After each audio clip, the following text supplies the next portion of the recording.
Hello guys, in this video I am going to show you how to add filters to your selfies and pictures on the FaceApp application.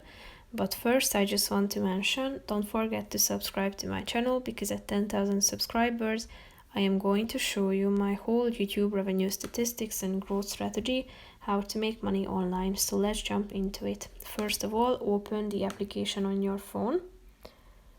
Then tap on the gallery button and select a picture that you want to edit.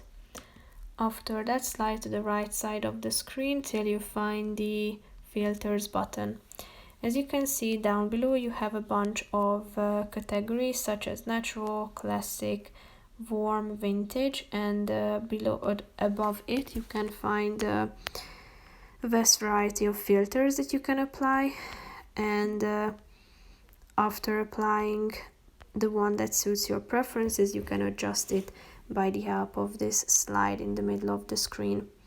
So you can try out the filters all of these categories down below, and feel free to adjust them by the help of this scale.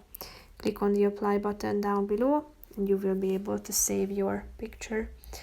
That's pretty much it for this video, guys. See you in the next one. Bye bye.